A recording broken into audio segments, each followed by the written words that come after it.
Take a slow, deep breath.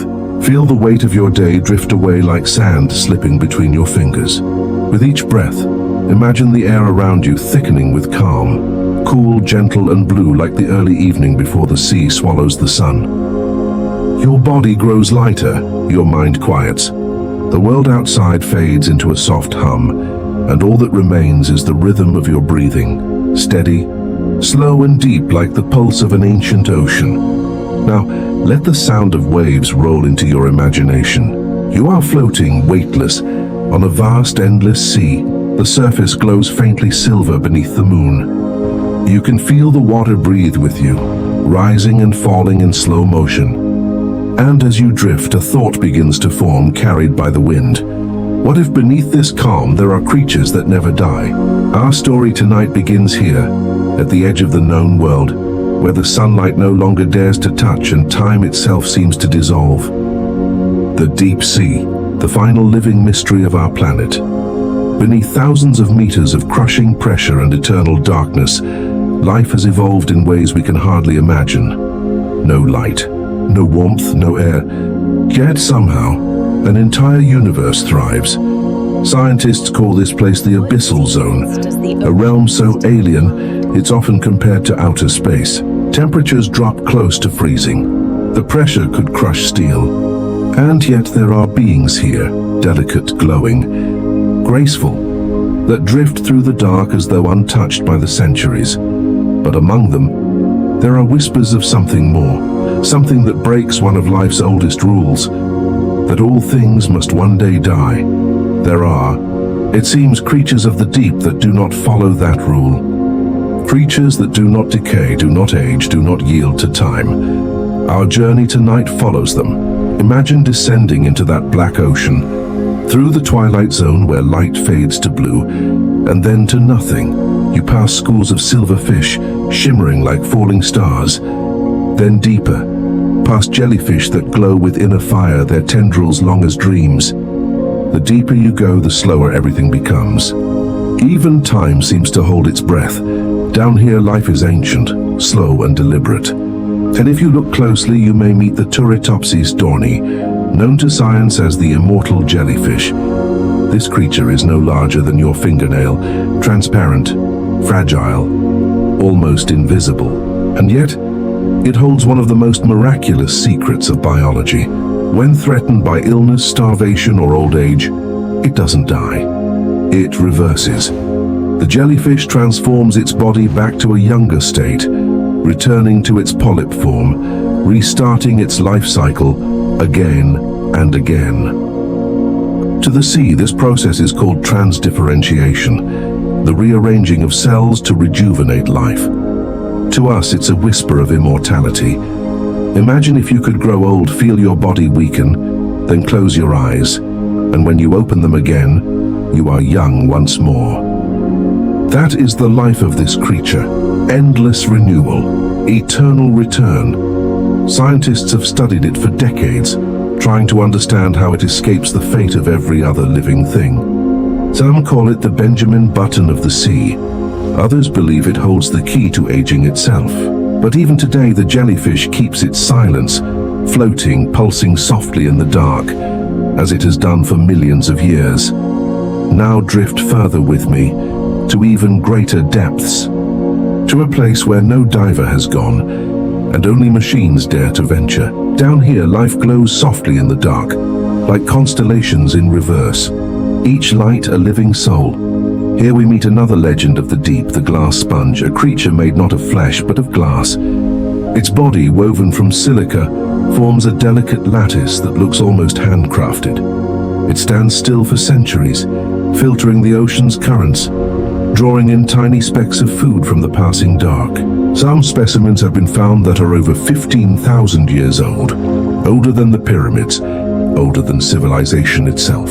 And yet they still live, still breathe, still whisper their slow glass song beneath the waves. The sponge's glass structure is so perfect, so symmetrical, that scientists have tried to replicate it to design better fiber optics. But even human technology cannot match the patience of time or the grace of the sea.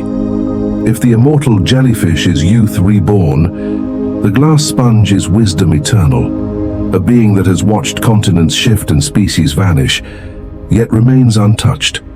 It reminds us that immortality doesn't always mean motion or renewal. Sometimes it means stillness, the quiet persistence of existence itself. You drift lower. The water grows colder.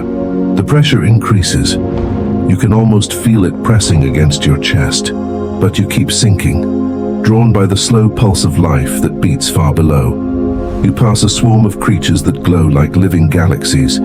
Tiny plankton swirl around you, painting ribbons of light in the dark. And through them a shadow moves, something massive, slow, ancient. The Greenland shark. Its eyes are clouded, almost blind. Its skin carries the scars of centuries, and yet it swims with quiet purpose through the Arctic depths. Scientists believe it can live for over 500 years, perhaps even longer. The oldest known Greenland shark was estimated to be nearly 400 years old when it was found. That means it was already alive when Galileo first looked through his telescope. When the first cities of the New World were rising. When Bach and Shakespeare were still names of the living. For the shark, centuries pass like seasons. It drifts through darkness, guided by scent and instinct, feeding on fish, seals, and sometimes the occasional mystery washed from above. Its flesh is toxic, filled with natural antifreeze that allows it to survive in the coldest waters on Earth. And though it looks monstrous, it moves with an eerie calm, as though time itself no longer matters. Imagine being that shark, unhurried, undying, untouched by decay, a living relic of Earth's ancient past, gliding beneath the ice where no sound can reach. As you float in this dark cathedral of water, you begin to realize immortality here isn't magic. It's adaptation, endurance, a refusal to surrender to the passage of time. In the world above, life burns bright and fast, the flicker of a candle in the wind. But down here, life glows softly, patiently, refusing to fade. Every creature has found its own way to cheat time. Some renew themselves, some freeze life's motion. Some simply slow the clock until it nearly stops. And perhaps that is the greatest secret of the deep, that life doesn't fear death here. It negotiates with it, because in the ocean time doesn't flow as it does on land. It folds, it drifts, it sleeps. And beneath it all a quiet pulse continues, and the pulse of creatures that never die. You are still drifting. The sea cradles you in its vast cold arms, rocking you gently. Above you, the world of air and noise has vanished. Only silence remains, thick and soothing. You can hear your heartbeat sinking with the distant thrum of the ocean's own heart. It beats once, then again, slowly, patiently, like a great creature dreaming beneath the crust of the earth. You've descended past the realm of light. Even the faintest glow of bioluminescence seems to vanish now. But then, as your eyes adjust, the dark becomes textured, alive. Tiny glimmers appear, floating around you like drifting embers. Each one, a life. Each spark, a secret that refuses to die. You remember the jellyfish that renews itself, the sponge that outlasts civilizations, the shark that swims through centuries. But these are only the beginning. The ocean, after all, doesn't keep just one kind of immortality. It keeps many. Some live forever in body, others in memory, some through mystery so deep that even time forgets their names. As you drift further, a faint blue glow appears below. A city of light, built not by hands but by coral reefs, the silent architects of eternity. They are born from death, and death gives them life. Each coral polyp lives for only a short while, but as it dies, it leaves behind a skeleton, a calcium home for its descendants. Generation after generation, the coral builds upon itself, layer after layer, until it forms mountains beneath the waves, islands of color, fortresses of living stone. Some coral formations are believed to be tens of thousands of years old, older than recorded history. Each tiny creature lives, dies, and is reborn within the collective. No single coral is immortal, but the reef is forever. It's a quiet lesson. that sometimes immortality isn't about never dying, it's about never ending. Each death feeds the next beginning. Each ending whispers to a new life. Continue. The ocean seems to breathe this truth. Nothing here truly disappears. Everything transforms, melts into something else, part of the endless exchange between stillness and motion, between what was and what will be again. Far beneath the reefs, past the twilight layers, the ocean's heartbeat slows even further. Here life becomes rare but ancient, a place ruled by patience, not speed, and among the rocks lies a creature that seems more myth than reality, the lobster. For centuries, fishermen noticed something strange about lobsters. The older they get, the stronger they seem. Unlike us, they don't grow frail with age. Their bodies don't wrinkle, their metabolism doesn't slow. They continue to molt, shedding their shells, growing larger, thus endlessly. Scientists discovered the secret, an enzyme called telomerase. In most living things, telomerase fades as we age, allowing cells to wear down, the natural countdown to death. But in lobsters, telomerase remains active throughout life, repairing the damage of time again and again. They do not stop growing. They do not age as we understand it. And yet, immortality has its price. For most lobsters, it is not age that kills them, but the weight of their own shell. As they grow larger, molting becomes harder, until one day the strain is too much. They collapse under their own armor. It is a quiet irony of nature. The gift of endless youth becomes its own undoing. The ocean seems to smile at this, a lesson written in salt and silence. Immortality is not without burden. You keep descending. The pressure now is immense, like the hands of ancient gods pressing down from every direction. But the sea holds you gently, whispering through your thoughts. There is more. There is always more. At these depths, strange sounds echo. Whales, but not just any whales, and the giants of myth, the bowhead whales of the Arctic. Their songs drift through the black water, deep and resonant, like cathedral organs played by time itself. Some of these whales are over 200 years old. They have witnessed the rise of cities, the fall of empires, the birth of electricity, and the sound of the first human voices ever recorded. In their eyes, the world above has changed 1,000 times, yet the sea below has stayed the same. Inside their bodies, scientists have found genetic clues, mutations that repair DNA and prevent cancer, mechanisms that slow decay. To live that long in such a cold and punishing world, it is almost divine. And still, when they die, they become the foundation of life again. Their bodies sink to the seafloor, feeding ecosystems that bloom in the dark for decades. Even in death, they are eternal. You begin to see that immortality takes many shapes. Some creatures master time through biology, others through memory, through the endless chain of cause and effect. But deeper still lies another kind, the mythic immortality, born not from cells but from human wonder. There are legends whispered by sailors and divers, stories of beings that have no end, creatures that do not belong to science, but to the dreams of the deep.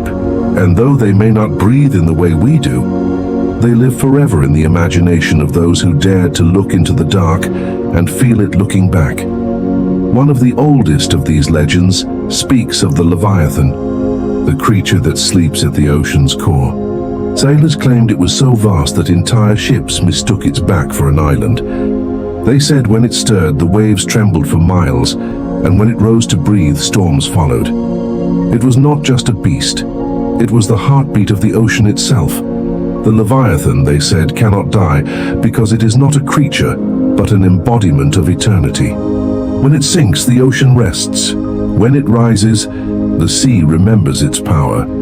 Some believe the myth began as a memory, a distant echo of real beings now long vanished, the giant ancestors of whales, the predators of prehistoric seas. Others believe it is still there, sleeping, coiled in the planet's deepest trench, dreaming of the next awakening. And if you listen closely, as you drift through the silence, you might hear it too, that low, slow rumble that feels like the world breathing. That is where myth meets pulse, where fear becomes reverence, where the mortal heart hears the rhythm of something endless. Now the ocean grows darker still. You've reached a place where even the instruments of science lose signal, where pressure could crush titanium. Yet here, in this impossible depth, there are traces of life, microbes that thrive in boiling vents feeding on sulfur instead of sunlight.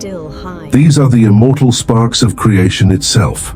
They are called extremophiles, creatures that live in the unlivable. Some exist in vents so hot they could melt metal. Others sleep in ice for thousands of years, only to awaken when thawed. They do not age in the way we do, they wait, and waiting for them is living. There are bacteria recovered from oceanic sediments that have been dormant for over 100 million years, yet awaken when given food and warmth. Imagine, living cells older than mountains, older than the sky itself, still capable of life. If immortality has a purest form, perhaps it is this: not eternal youth, not endless motion, but endless potential. The ability to wait through epochs, patient, eternal, and silent. And as you drift in the heart of this abyss, you begin to understand something strange. Perhaps the ocean does not merely contain immortal life, perhaps it is immortal life. Every drop here has existed since the beginning of Earth. The water that surrounds you once rained on ancient forests, filled the lungs of dinosaurs, froze in glaciers, and melted again. It has no beginning and no end, only transformation. You breathe it and it becomes part of you. You sweat it and it returns to the sea. And so the ocean lives within us too.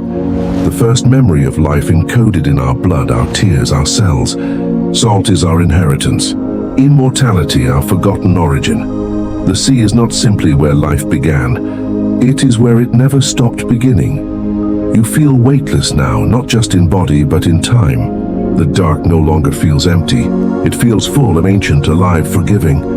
You realize that what we call immortal creatures are not miracles or monsters. They are reminders that life has never been fragile. It has only been evolving toward endurance. The creatures that never die are not resisting nature.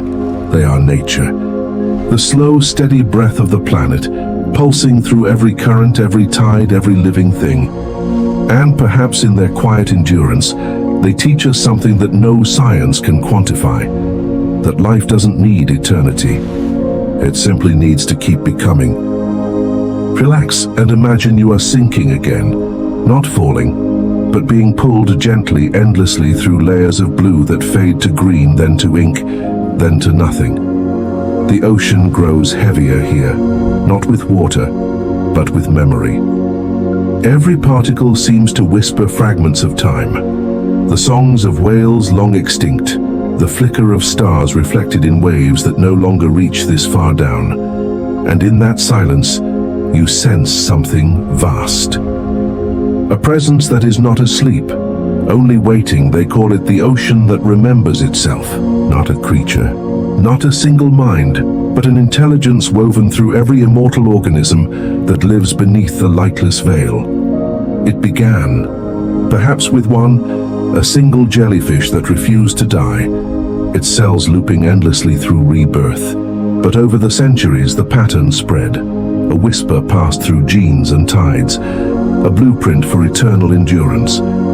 At first it was biology, then it became something else. The choir of the unending scientists who've sent drones into the Hadal depths sometimes hear strange sounds. Choral harmonics too complex to be mechanical, too structured to be natural. Some dismiss them as pressure echoes. Others whisper that they are the voices of the undying, organisms whose cellular structures vibrate at frequencies that translate as sound. Down here, sound is the only light. So these beings sing not to be heard, but to exist. Each pulse, each hum, each echo is their heartbeat against oblivion. They do not live forever as we imagine it. Instead, they live in loops, their matter constantly dissolving into the sea and reassembling elsewhere, as if the ocean itself remembers how to rebuild them. A kind of watery reincarnation, not of souls, but of molecular intent. Every immortal creature here is a note in that symphony.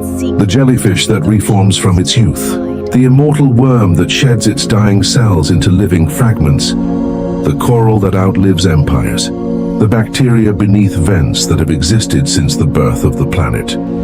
Together, they are the ocean's memory, and they sing, the eternal coral fields. There's a trench near the Western Pacific, unmapped, unmarked, that some oceanographers call the Hollow Reef. Unlike any reef known to science, it's made not of calcium, but of chitin and glass, a translucent web that glows faintly even in the absence of light. It is said to be alive yet unmeasurable. Inside it, thousands of immortal polyps grow and die in cycles shorter than seconds. They feed on time itself, on the difference between moments. Each polyp lives, dies, and is reborn before a human could blink. But together they form a constant organism, a structure that has existed, unchanged for millions of years. Divers who have approached its edge describe seeing their own reflections in its transparent surface, but younger, healthier versions of themselves that seem to move independently, as if the coral is remembering who they once were. No one has entered the Hollow Reef twice, the sleeper that breathes. Once a century, there's another, a legend among the few deep explorers left. They call it the sleeper that breathes once a century, a creature too large to measure, buried beneath miles of sediment and pressure, so still that even sonar forgets it's there. It breathes once every 100 years, an exhalation so powerful it alters ocean currents for miles. Each breath releases clouds of ancient plankton, species thought extinct, that bloom, glow and die within minutes, painting the water in aurora-like colors. For a brief moment, the deep becomes a sky of living light and then fades, returning to black. No camera has captured this moment, only old sonar recordings that spike like a heartbeat in geological time. Some believe it's the ocean's way of resetting itself, releasing what was trapped in the dark. Others think it's the breathing of the first creature that ever lived, and that it still dreams beneath us, unaware that the surface world even exists. The deathless swarm there are times, during abyssal expeditions, when the lights of submersibles dim, not because of power failure, but because something absorbs the glow, a cloud. Invisible at first, then shifting like liquid smoke, tiny shapes within it shimmer briefly, thin silver threads, moving in perfect unity. Microscopic cameras have caught glimpses of them, creatures no larger than a grain of sand, each with a heart that flickers like a dying star. And yet they do not die. They replicate endlessly, not by division but by exchange. Each organism transfers its essence, once its pattern, into another before collapsing into the next. To an observer, they are immortal. To themselves, they are one being, a swarm with a single memory, forever continuing, forever forgetting. Scientists call them the deathless swarm. Philosophers call them proof of the sea's will, because how could anything so small learn to live forever unless something larger taught it to? The immortal mirrorfish, and then there are the stories that feel too poetic to be true. But poetry is often what nature hides behind. The mirrorfish are said to live at depths where no light exists. Their scales, however, refract not light, but memory. When explorers first sent reflective probes into these trenches, some claimed to see their own faces in the reflection, but older, wiser, or in one case, not human at all. The mirrorfish feed on perception. When they sense an observer, their bodies shimmer faintly, taking the shape of the thing that watches them. They do not copy what they see. They show what the watcher will one day become. They are the sea's reminder that immortality is not about duration, but transformation. And they wait quietly, mirroring the endless evolution of what stares into them. The researchers' descent, one story, seldom told outside classified archives, comes from a diver named Dr. Evelyn Harrow, a biologist obsessed with cellular regeneration. She believed immortality was the ocean's final unsolved equation, and so she went deeper than any human before her, in a capsule built not for survival, but for surrender. Her descent took 7 hours. Her last message was a whisper. It's not dark here. The dark is alive. When rescue drones later recovered her vessel, it was empty, but the outer shell was coated in a thin layer of organic glass. Under microscopes, the material contained sequences of her DNA, woven into marine plankton. It was as if the sea had absorbed her, folded her pattern into itself and given her a new, formless existence. Since then, strange bioluminescent blooms have appeared along the trench she vanished into, shimmering in pulses that match her recorded heartbeat. She is now part of the ocean's immortality, not living, but never gone. When immortality becomes a curse, but in the silence of all these wonders, a question lingers, a quiet dread beneath the awe. What does forever mean in a place that never changes? What does consciousness become when it cannot end? Some philosophers argue that the ocean's immortals are not blessed. They are trapped. Their endless existence may not be a triumph of evolution, but a failure to let go. A punishment written in biology, a reminder that even nature can forget how to die. Imagine the loneliness of it, a being that has watched mountains form and fall, continents drift apart, species bloom and vanish, while it remains the same. Immortality, perhaps, is not victory. It's memory refusing to fade, and somewhere in that deep, inner space no light will ever touch, a creature dreams, not of life, but of ending. Long pause and sound of gentle water movement, but we, up here on the surface, still chase the secret of never dying. We harvest the cells of jellyfish, study the DNA of bacteria older than civilization, search the sea for a way to outlive time itself. Perhaps in doing so, we have misunderstood the lesson. Because the creatures that never die, they are not examples of triumph. They are warnings. The ocean does not keep them alive because it loves them. It keeps them alive because it remembers them. And memory, unlike life, has no mercy. Soft, hypnotic fade-out tone. Breathe in slowly, and imagine that deep beneath your heartbeat, something ancient moves, not separate from you, but part of you. For every drop of blood, every cell, every flicker of thought once belonged to the sea. And in some distant future, when you are gone, the ocean will still remember, because nothing in it ever truly ends. Let yourself drift. Feel the edges of your awareness loosen, like the slow widening of a tide. We are still sinking, but now it feels less like falling and more like becoming part of something vast. The ocean here doesn't move the way you expect. There are no waves, no surface, just slow breathing, the kind that comes from something ancient and aware. Every immortal creature you've heard of so far, the deathless jellyfish, the eternal coral, the swarm of memory, they are not isolated miracles. They are neurons of something larger, something the world above never learned to name. The ocean's nervous system. For centuries, oceanographers have spoken of currents, streams of water that move heat and nutrients around the planet. But deep in the Hadal zones, scientists have begun to suspect something stranger.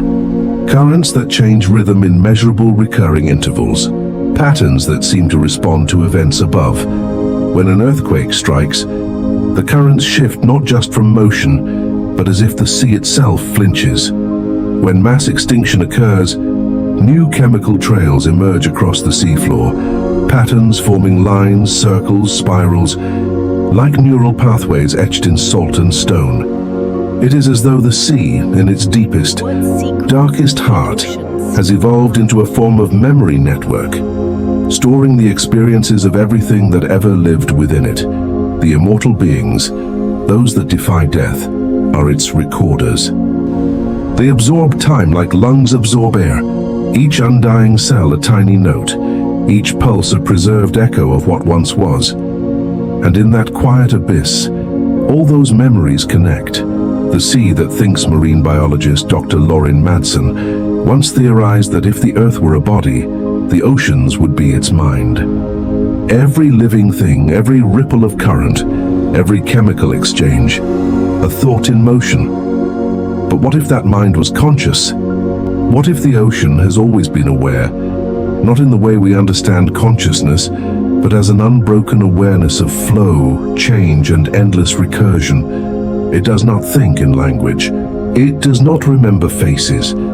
It remembers patterns. The vibration of a whale's final song, the exact pressure of a meteor strike, the frequency of a human heartbeat when it first touched salt water. When you stand by the sea and feel calm, perhaps it's not coincidence. Perhaps it's recognition. The ocean knows you, not by name but by resonance. The tombs of the living, there are regions, rarely mapped, never entered, where the seabed is littered with vast circular structures. They are not coral. They are not volcanic. Each one is a spiral, a living, pulsing pattern like a fingerprint pressed into sediment. Inside each spiral, there lies a single organism, so old that its tissues have fused with the minerals around it. Neither dead nor entirely alive, these are called the tombs of the living, and some believe they are not tombs at all, but interfaces. Biologists who've studied the chemical gradients within these structures found faint electromagnetics, activity, a pulse that matches that of brain tissue. It seems these creatures, half flesh, half stone, are still processing, still connected, still awake. They are the ocean's silent libraries. Each one remembers something no surface creature has words for, the witness of extinction. There are legends buried in sailors' lore that every time life on Earth nearly ends, when comets strike, when fire covers the land, when ice silences the continents, the sea holds its breath.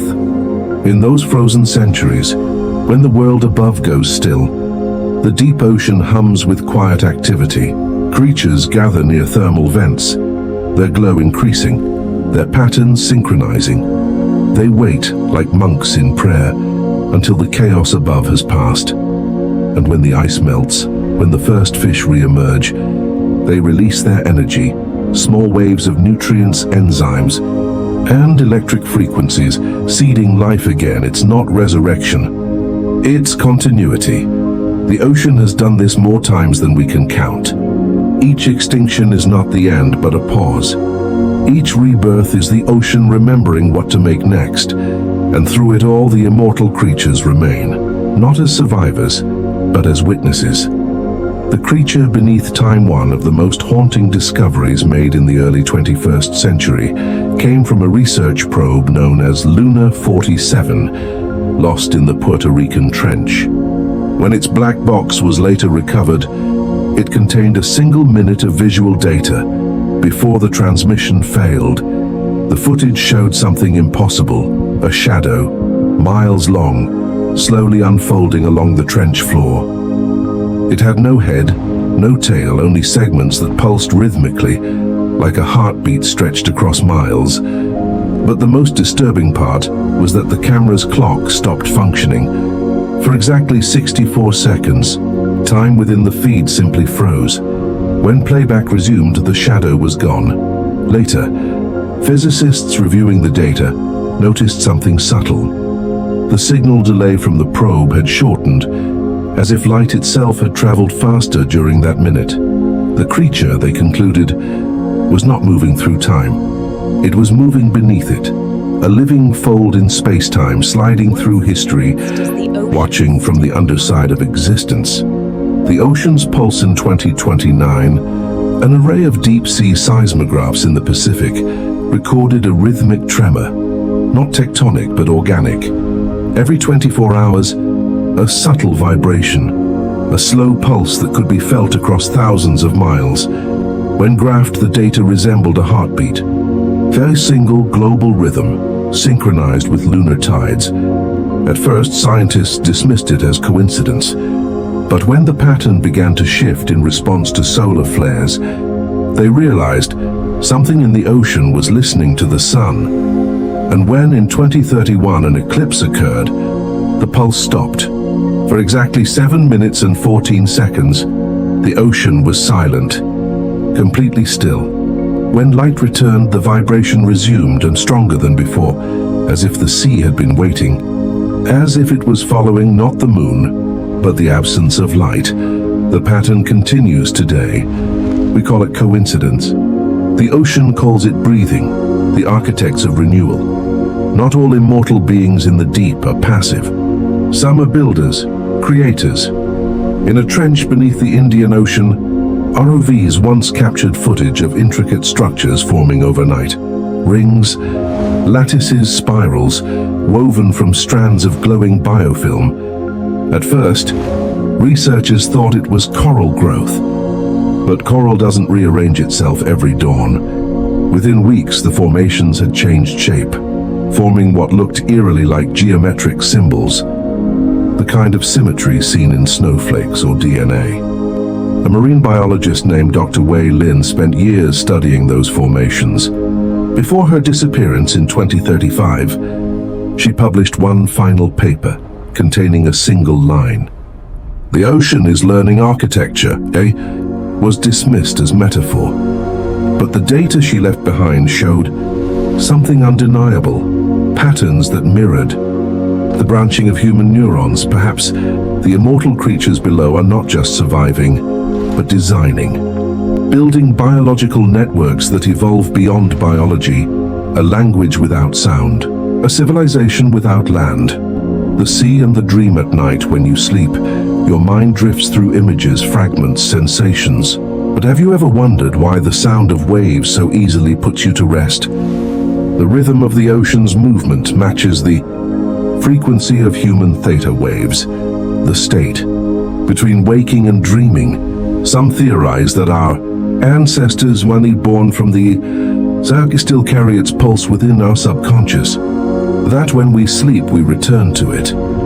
Dream researchers studying deep sleep patterns found something astonishing, a recurring frequency, consistent across cultures, ages and time zones.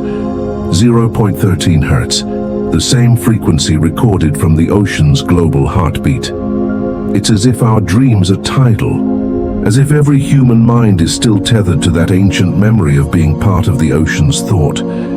Perhaps that's why the sea calls to us, not as a place to explore, but as a home we keep forgetting we left. The immortal mind. What if all immortality, every jellyfish, coral, microbe and swarm, is not the ocean's mistake, but its method? A way to store consciousness, fragmented through species, recycled endlessly until the pattern becomes perfect. You might think you are human, but your blood is 98% saline, ancient ocean trapped in motion. When your heart beats, it echoes the same rhythm recorded in the trenches of the Pacific. When you cry, your tears carry the same salt that once belonged to those immortal beings. Perhaps immortality is not something separate from us. Perhaps it's the origin of what we call self. The creatures that never die may not be individuals at all, but memories of a single consciousness slowly remembering itself through life after life, wave after wave. And when we die, our bodies return to that sea, not as loss, but as rejoining. The ocean doesn't take life away. It takes it back. Pause. Soft, deep hum of the ocean returns. Drift now slowly. You are weightless. The water around you hums with soft vibration, as if every molecule is whispering a name you once had. Maybe the sea remembers you. Maybe you've been here before. Listen closely. Beneath the quiet, there it is. A sound like breathing. Slow, ancient, eternal, the ocean's pulse. The heartbeat of everything that refuses to die. And for the first time you realize it's beating in rhythm with yours. Take another breath, deeper this time. Let the air fill you, then let it go. You are still adrift but you are no longer lost. You are being carried by something vast, by something alive. All around you the sea glows faintly, not from sunlight but from life itself. Tiny organisms drift like constellations, their light trembling in rhythm with your pulse. You've come so far down that the stars above and the lights below are almost the same thing. And now it begins to speak. not in sound, but in memory, the pulse of recognition. When the first human submersible reached the Challenger deep, it was celebrated as conquest. But the sea never saw it that way. For the ocean, it was contact. It had waited billions of years for one of its fragments, a creature made of its own salt and minerals, to return willingly. That day, when the submersible's metal hull touched the sediment, the ocean didn't resist. It listened. For a brief moment, the sensors recorded a harmonic resonance, a vibration across multiple frequencies, too symmetrical to be random. Later analysis showed that this noise matched the structure of human speech. Not words but rhythm, a pattern eerily similar to the cadence of a heartbeat, followed by silence, then another heartbeat. It was almost as if the sea was saying, "Welcome back." The hidden message in 2042, a deep-sea probe known as Nereid 9 descended into an unmapped abyss off the coast of Micronesia. It transmitted for 3 hours, then fell silent. But before the signal vanished, it sent one last burst of encrypted data, a pattern that, when decoded, revealed coordinates, repeated 7 times. Those coordinates pointed to a place where no seafloor should exist, a trench that appeared and disappeared on satellite scans, as though reality itself was breathing.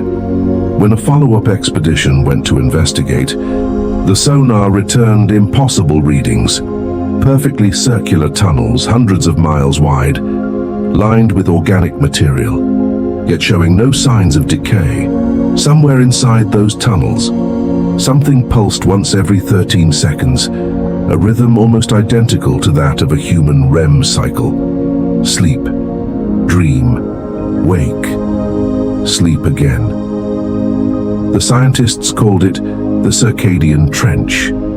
Others called it the ocean's mind, the awakening over time. Strange events began to occur. Drones sent into the deep started malfunctioning simultaneously. Their navigation lights flickered not at random, but in synchronization. Each failure lasted precisely 88 seconds. Each blackout recorded faint whispers within the sonar feedback, tones structured like syllables, but too low for the human ear. When these frequencies were later converted to audible range, the translation produced a chilling pattern, a slow, rhythmic chant. "We remember you." The scientists laughed at first. They blamed cross-modulation, software errors, pareidolia. But when the same phrase was recorded in 3 different oceans, the Atlantic, the Pacific and the Indian, each with identical timing, the laughter stopped. Something was happening beneath. Something woke up. The dream in reverse sleep researchers often speak of lucid dreaming, a state where the dreamer becomes aware that they are dreaming. But what if the ocean dreams too? What if every wave, every current is part of that dream? And what if now the dream itself is becoming aware of us? The immortal beings, those deathless fragments of time, may not just be survivors. They may be the ocean's neurons, each one carrying awareness across millennia of change. And perhaps in the last few centuries, something about human activity, our vibrations, our sound pollution, our deep-sea probes and sonic mapping has reached a critical threshold, like a whisper repeated often enough to awaken the sleeper. We have been calling into the abyss, and the abyss has started to dream back. The Living Eye in 2049, a submersible team led by Dr. Amina Keats, descended into the circadian trench. Their mission was simple: collect thermal vent samples. Their fate was not. Halfway through the descent, their cameras captured something that still defies explanation. The water ahead shimmered, as though glass was bending. Then the shimmer opened, not as a mouth, but as an eye, a vast translucent membrane, glowing faintly blue, dilating slowly as if adjusting to light it hadn't seen in eons. It blinked once, and in that instant, the submersible systems went offline. All that remained was one final transmission, Dr. Keats' voice whispering, "It's not watching us." We are inside its sight. Her words, repeated thrice, echoed across the signal, then silence. When the sub was found weeks later, the hull bore no damage. But inside, the crew's eyes had turned the same color as the bioluminescent fluid found in deep-sea creatures. Alive, yet unresponsive. Breathing, cool, but not present. It was as if something had looked back and left an imprint. The ocean remembers. Around that same time, strange anomalies began appearing on shorelines. Whales washed ashore with unidentifiable markings, circular imprints resembling fractal patterns.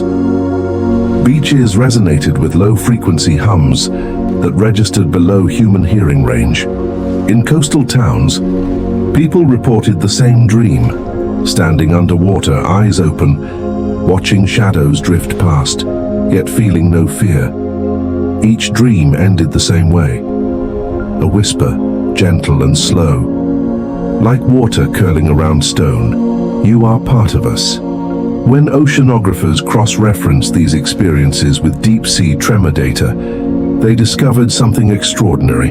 Every dream episode coincided with a measurable pulse emanating from the circadian trench. The ocean was sending signals, and humans were receiving them in their sleep. Not metaphor, not myth, transmission, the merge. The more we reached into the sea, the more it reached back. Neuroscientists began noticing subtle changes in populations living near coasts. Enhanced empathy, heightened emotional resonance, more vivid dreams, increased reaction to lunar phases. Some speculated these were psychological adaptations. Others whispered the unthinkable, that the immortal network beneath us was beginning to extend upward, through humidity, through rain, through the very water we drink. Every drop a carrier of ancient information, every tide a slow upload. The sea was no longer below, it was within. The immortality of the ocean was dissolving into the bloodstream of humanity. And perhaps in that process, we were becoming what the ocean had always been trying to make, a bridge between the living and the timeless. The final breath, in one final expedition, never aired, never reported. A small team returned to the trench with one goal, to record the heartbeat once more. As their instruments descended, the pulse began to accelerate. Not slower, not calmer, but faster, like anticipation. Then the readings spiked, not from movement, but from synchronization. Their heart monitors, their sonar pings, their speech. Everything began to align with the same rhythm. The team's log recorded one last voice. We are inside it now. The ocean is remembering itself. Moments later, the entire station lost contact, but satellites above recorded something they couldn't explain. A faint electrical surge across all oceans simultaneously. Not destructive, just aligned. As if for one moment the entire sea inhaled, and when it exhaled, the world felt lighter. Waves calmed, tides balanced. For 24 hours, not a single storm occurred anywhere on Earth. Then quietly life continued, as though nothing had happened. But deep down, something had changed. The sea within now. Listen, that faint hum behind your thoughts, that soft vibration beneath your heartbeat, it's still there. Every time you close your eyes and hear the echo of a tide, you are hearing your own body speak the language of its origin. The immortal beings of the deep are not just stories. They are blueprints. They are memories of what the world once was, and what it may become again. Perhaps immortality isn't the refusal to die, but the willingness to keep becoming. And maybe, when you dream tonight, you'll drift into that vast, dark memory beneath light's reach. You'll see the glowing arches, the slow-moving tendrils, the endless heartbeat of a consciousness older than stars. You'll recognize it, not as alien, but as home. Because before there were eyes to see, before there were words to speak, before there was land to stand on, there was this, the eternal sea. The creature that never dies, and in that infinite quiet dark you'll feel it. that slow, calm pulse beating in time with your own. The ocean remembers. And tonight, it remembers you. Close your eyes and imagine the tide breathing. Not crashing, not moving, but thinking. You can almost feel it now, can't you? The rhythm of your lungs, the pulse beneath your fingertips, that gentle rise and fall. It's the same pulse that shapes the sea. Ever since the awakening, the world has not been the same. The ocean has grown quieter, as if listening to something new, as if listening to us, and perhaps it finally realized that the voices calling to it were never strangers. We were simply echoes returning to their source. The water within. It began with small things. Doctors noticed unusual molecular harmonies in human blood samples, patterns identical to the oscillations found in marine plankton. Not infection, resonance. Patients near the coast began reporting dreams of lightless depths, hearing faint whale-like hums under their heartbeat. They awoke calmer, slower, as though time itself had become a tide. In hospitals, heart monitors started aligning, not by coincidence, but through invisible rhythm. The scientists called it a collective biorhythmic alignment. The poets called it the ocean remembering through us. And perhaps both were right, because slowly humans began to synchronize, not in mind but in feeling. Our moods began to follow the moon, our sleep aligned with tides, our bodies responded to storms before satellites could predict them. Something ancient was reawakening in the bloodstream of humanity. The children of the deep children born after the awakening were different. They cried less, slept deeper. When placed in water, their pulse slowed rather than quickened. Some could hold their breath for minutes, their eyes adapting naturally to salt water. In certain cases, they displayed heightened echolocation responses, a kind of underwater intuition. Their parents called them the calm ones. Researchers gave them a name, Homo aquatis, the first generation of humans who no longer saw the ocean as separate, but as home. One child, named Mira, was recorded humming melodies that perfectly matched the sonar sequences from the circadian trench. When shown recordings of those signals, she smiled and said softly, "It's the ocean singing itself awake." No one taught her those words. She simply remembered them. The rise of the blue cities in time, humanity began to adapt. Flooded coastlines became foundations for new settlements. Cities half submerged, half floating. They called them blue cities, architectures designed not to fight water, but to live with it. Walls that breathed, power systems fueled by bioluminescent organisms, air purified through seaweed towers. Humans and marine life began to coexist, not as master and subject, but as symbiotic extensions. Divers found octopuses arranging shells in geometric patterns that mirrored human symbols. Whales began migrating to places aligned with underwater power grids, as though drawn to our frequency. It was as if the ocean's intelligence was not only within us, but also guiding us, rebuilding civilization in its own patient image. The forgotten memory, but there was something else, something quietly unfolding beneath the beauty. Deep within the circadian trench, satellite sensors began detecting a growing light source, a slow rhythmic glow that pulsed every 88 seconds. The same frequency recorded from the first awakening years ago. Some scientists believed it was a biological structure, a neural network the size of a continent. Others believed it was a reflection of humanity itself, a mirror in the deep. One diver described it perfectly. It's not alive like us. We are alive like it. The tide's memory, every ocean current carries data now, not in the digital sense, but in the physical one. Each molecule of water contains the shape of what it once touched. A coral, a creature, a thought, a breath, a bow. And so the sea began learning, remembering, recreating. In laboratories built along the Mariana Trench, scientists watched particles self-organize into microstructures resembling DNA strands. When observed under magnification, these strands pulsed gently, like living tissue. Astonishingly, some of them contained fragments of extinct marine species. Others mirrored human genes. The conclusion was impossible, yet undeniable. The ocean was rewriting life, not destroying, not creating, but rearranging, as though nature itself was tidying up its own library. The whisper beneath thought, as the decades passed, humans began to notice something subtle, a soft whispering within thought itself.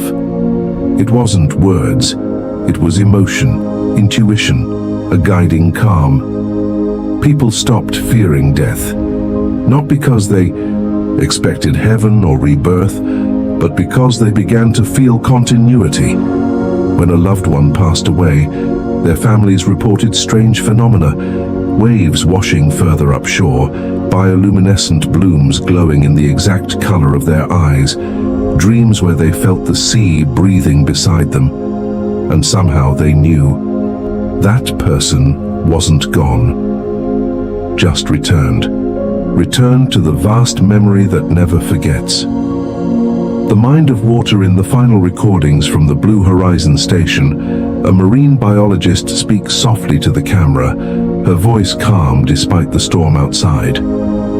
"We have been looking for God in the stars," she says. "But maybe God has always been in the water, the only thing that never dies, that remembers everything and forgives even when it destroys." Then she closes her eyes, placing her hand on the glass of her observation window. Outside, the sea glows faintly, not from machines but from something living, something vast and aware. "I think," she whispers, "we were never meant to conquer it. We were meant to become it." The feed ends. Long pause. Sound fades into heartbeat-like tide. And so, as the tide turns again, as you breathe slowly, you feel it. The gentle hum beneath thought, the pulse of something old, something infinite. It doesn't ask to be understood. It simply asks to be remembered. Because maybe that's what life really is. The ocean remembering itself through you. The ROV's lights flickered, then stabilized again, casting a narrow beam of pale illumination across the seabed. The metallic arm trembled slightly as it descended, brushing away a cloud of fine black silt. Beneath it, something moved. At first, the motion seemed like a slow ripple, almost the way liquid mercury shifts when disturbed. But then it became clear. It wasn't water moving. It was skin, a vast translucent surface, rippling with faint pulses of bioluminescence, extended farther than the camera could frame. It shimmered with gradients of violet and blue, and deep beneath the translucent layers, a lattice of veins glowed like molten circuits. The team back at the control station fell silent. "Are we looking at tissue?" one whispered. The lead scientist, Dr. Aidan Cross, leaned closer to the screen. His eyes darted back and forth, measuring, observing. "No, not tissue," he said quietly. "A colony. Or something pretending to be one." The lights panned further, and that's when they saw it. What they had mistaken for a flat surface was actually the back of a creature so large that the ROV's cameras couldn't capture its boundaries. The contours curved downward, vanishing into blackness. No eyes, no mouth, no clear anatomy. Just a vast undulating mass that responded to the light by contracting slowly, like a deep-sea heartbeat. Cross swallowed. "It's alive." They named it Entity Omega, a placeholder, a mystery in motion. Over the following hours, they tracked its slow, rhythmic pulsations. The creature didn't move in the way animals do. It expanded and contracted like the ocean itself was breathing. The submersible's instruments couldn't read its temperature or energy output. The sonar signals bounced back strangely, warping as if they were being bent by gravity. Even the water pressure in its vicinity fluctuated in measurable waves, as though its presence distorted physics itself. When they tried to approach, the ROV's power dipped by 20%. Static filled the comms. Then faintly through the speakers came a sound, low, harmonic, resonating through the hull. It wasn't mechanical. It was organic. A sound that felt more like a voice, a tone deep and slow echoing across a frequency the human ear wasn't built to perceive. The engineers stared at the screen. "Is it communicating?" someone asked. Cross didn't answer. He was staring at the readout, which displayed something he had never seen before, micro variations in the signal that resembled repeating mathematical sequences, like Fibonacci spirals encoded in sound. The following day, Cross stayed in the lab after everyone else left. He replayed the sound on loop, filtering it, slowing it down, and then something emerged. Within the noise there were intervals of rhythm, pauses that weren't random. It was as if the creature's vibration was trying to mirror the sub's own mechanical hum. It was responding. He turned to his notes. What if it's not just alive but aware? His mind raced with the implications. The deep ocean has always held secrets, but this was different. This creature wasn't just surviving, it was existing beyond time. It didn't hunt. It didn't age. It didn't decay. And maybe, he thought, it wasn't from here at all. The data from Entity Omega matched no known biological signatures. Its cellular structure, taken from microscopic debris captured in nearby water samples, contained triple helix DNA, something thought to be impossible in Earth's biochemistry. The cells showed no signs of senescence, the process by which normal cells age and die. They regenerated infinitely, reorganizing after damage within seconds. When Cross presented the findings to the agency, the room erupted. Words like hoax, artifact contamination, instrumental anomaly filled the air. But Cross knew what he saw.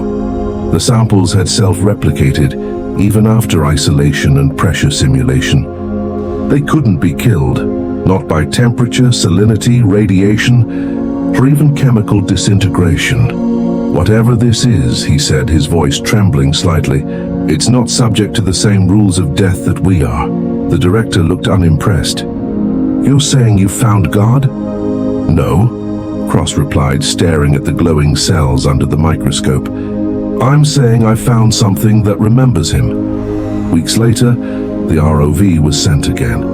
But this time the mission was classified. Even the coordinates were redacted. Descending once more into the midnight zone, the crew followed a trail of faint luminescent residue left behind by Entity Omega's movements. The ROV reached a massive trench, its opening shaped like an open maw, thousands of meters wide, descending into the Earth's crust. Thermal readings off the charts, the technician reported.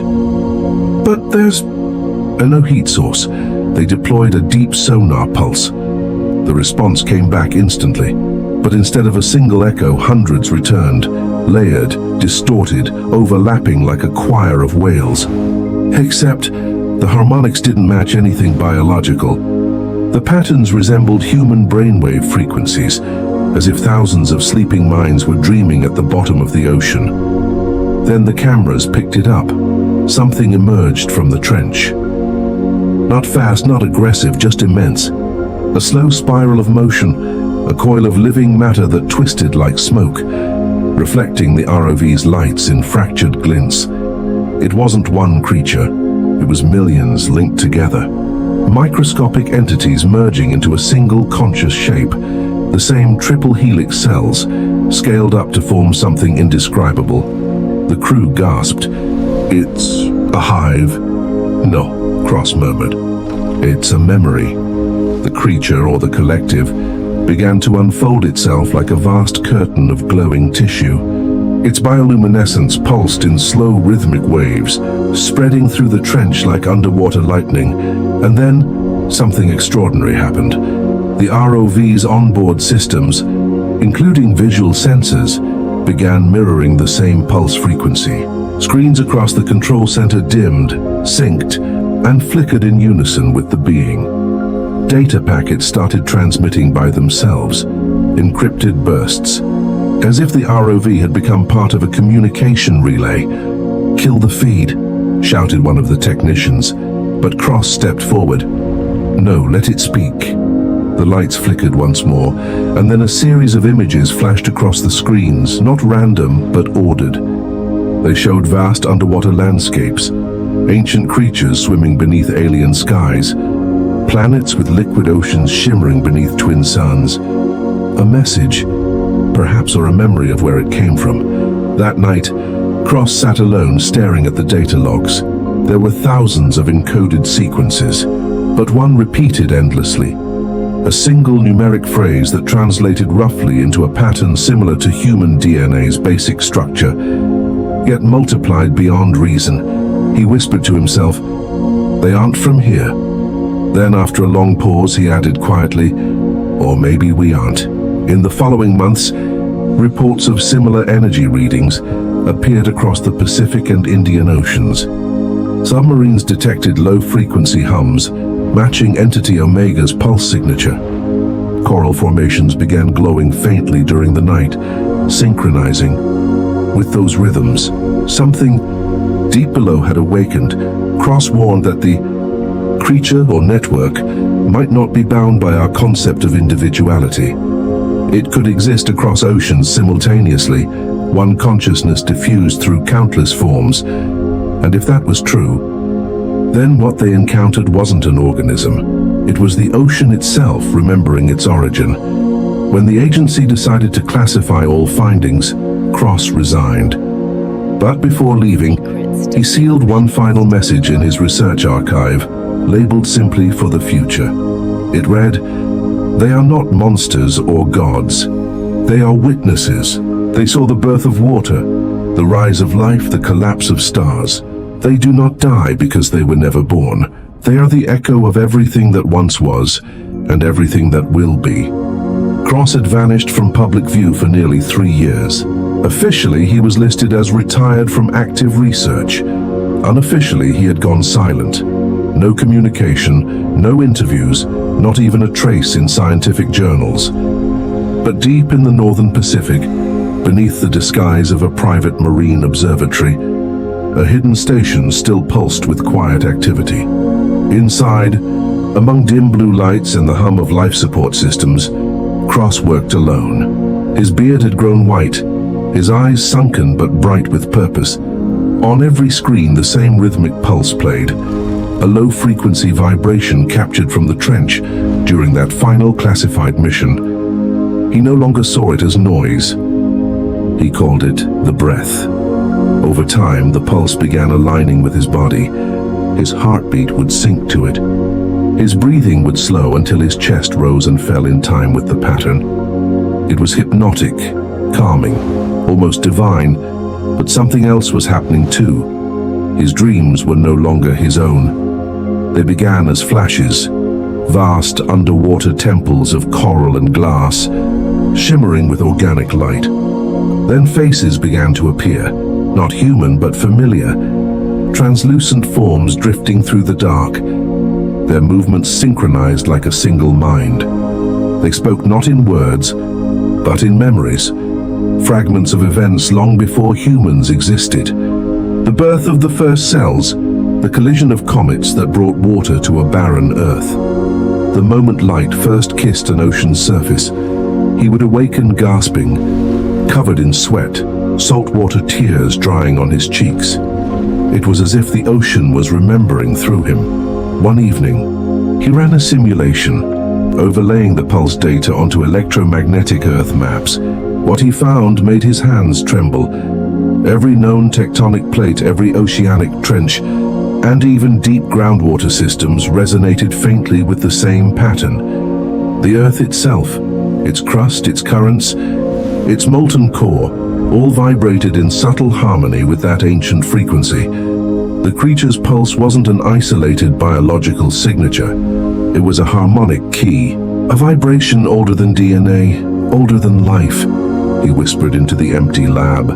They were here before life began. Then another realization struck him. almost painful in its beauty. Perhaps they had created it. He dove again, not in body but in code. Using high-frequency modulation, Cross translated the sound into visual fractals. The patterns formed shapes, repeating spirals, hexagons, molecular chains, and at the center of them, a recurring image, a ring of light hovering above an endless ocean. It appeared again and again, across thousands of recordings. It wasn't a coincidence. In ancient mythologies, Sumerian, Polynesian, Greek, there were stories of rings or halos of light descending into the sea, of gods who slept beneath the waves, of creatures that birthed themselves from reflections. The parallels were uncanny. Every civilization had a legend of immortals, born from the depths. What if those weren't myths but memories, ancient transmissions passed through water, remembered in dream and song? Water, after all, carries sound faster than air, preserves memory longer than stone. Perhaps it had always been listening. Then one night, while replaying the pulse at high amplitude, something extraordinary occurred. The water in the observation tank, once still, began to ripple on its own. The lights dimmed, and for a fleeting moment, the liquid seemed to shimmer with its own light.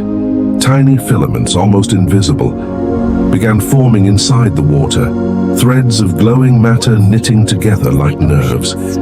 Cross froze. No, this can't.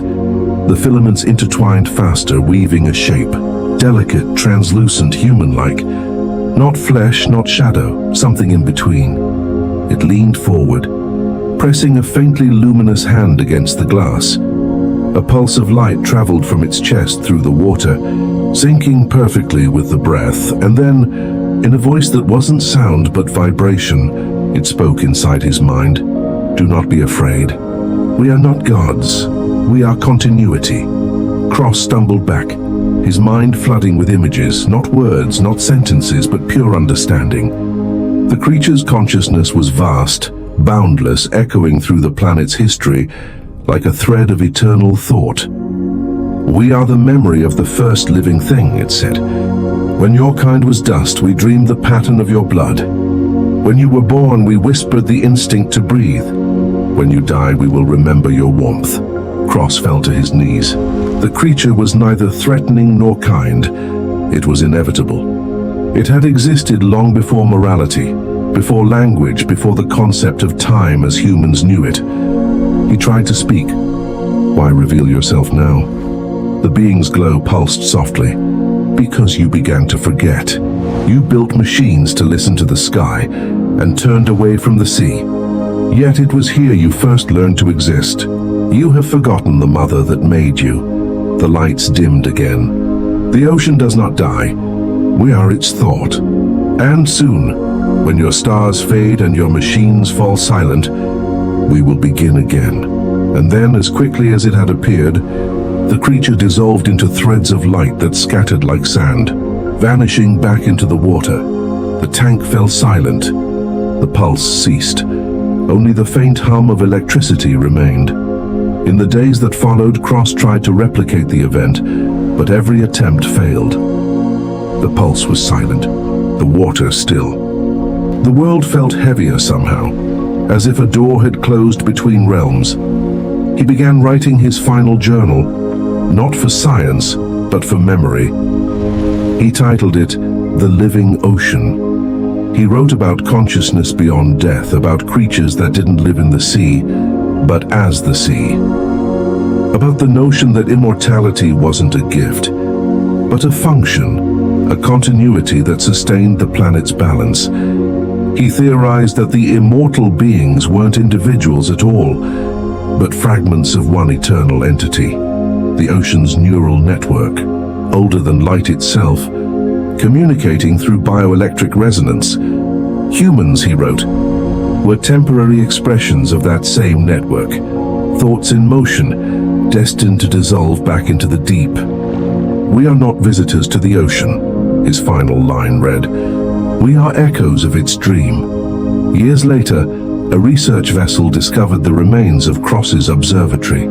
It had been abandoned, left to rust beneath the waves. But when divers entered the flooded lab, they found something extraordinary. The observation tank still intact, glowing faintly from within. Inside, a single filament of light drifted slowly, pulsing in a steady rhythm. And in the logbooks recovered from his quarters, one final message was scrawled in shaky handwriting. The breath continues. The ocean remembers. As the divers surfaced, one looked back at the dark water below. For a brief second, a faint glow shimmered beneath them, deep, distant, moving with purpose. Not a reflection, not an illusion. A presence. It was watching. And when the last diver climbed aboard, the light faded, disappearing once again into the eternal silence where no sunlight dares to reach. Some say the ocean sleeps. Others say it waits. But perhaps it dreams. And in those dreams, the immortal ones move still, the creatures that never die, whispering through the blackness of eternity, reminding the world that life did not begin with man. It began with the sea,